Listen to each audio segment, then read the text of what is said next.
What if I told you that one of England's kings might have been killed with a red-hot poker, or may have faked his death and disappeared like a medieval Jason Bourne? Yeah, buckle up, because the death or escape of King Edward II is one of the strangest cold cases in royal history. Let's rewind.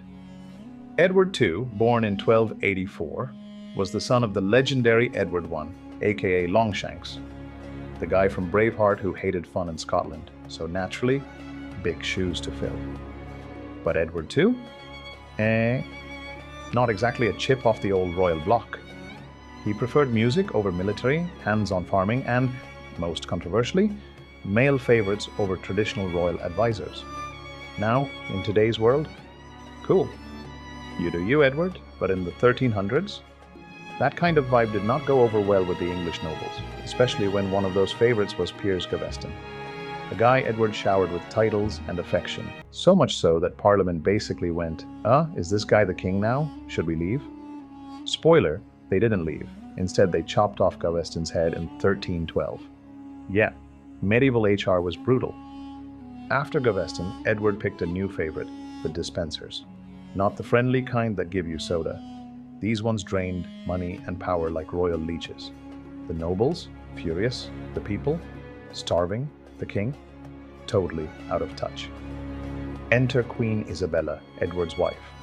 A French princess, smart, cunning, and not into the whole dispenser bromance thing. Edward sent her to France in 1325 to negotiate peace, and she just straight up never came back. Instead, she joined forces with her lover, Roger Mortimer, raised an army, invaded England, and captured Edward. Now that is what you call a messy breakup. In January 1327, Edward was forced to abdicate the throne in favor of his teenage son, Edward III. Think about that. A king stripped of power by his wife and her boyfriend, locked up in a cold, drafty castle in Gloucestershire. But here's where the mystery begins.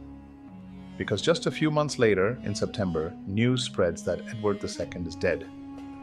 Cause of death? Well, that depends on who you ask. According to one version, definitely the most colorful one, Edward was murdered with a red-hot poker shoved where the sun doesn't shine. Why? So there'd be no visible wounds, because medieval assassins, apparently very considerate. It's the version people love to repeat. Gross? Yes. Dramatic? Oh, absolutely. Historically solid? Not so much. That story didn't even show up until decades later, basically medieval tabloid gossip.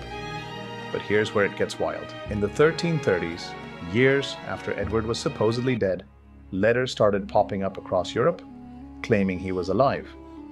One letter, known as the Fieschi letter, said Edward had escaped from captivity, became a hermit in Italy, and lived out his days in peace. Even weirder, some historians believe Edward III himself knew his dad was alive and helped keep it quiet to protect the throne. Why would a king let his dethroned dad chill in exile instead of restoring him? Because Edward III hated Mortimer and Isabella just as much, and had them taken down not long after.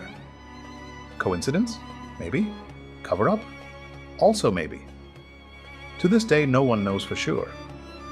Was Edward II brutally murdered by his captors? Quietly smothered to avoid scandal? Or did he slip away and become history's most dramatic royal recluse? There's no body, no autopsy, no definitive record, just conflicting stories, political motives, and a castle full of very nervous guards. Honestly, if Netflix hasn't made a series about this, they're missing out. So, the fate of King Edward II remains an unsolved mystery. Murdered, escaped, retired with a fake mustache in a goat farm in Italy? What do you think happened?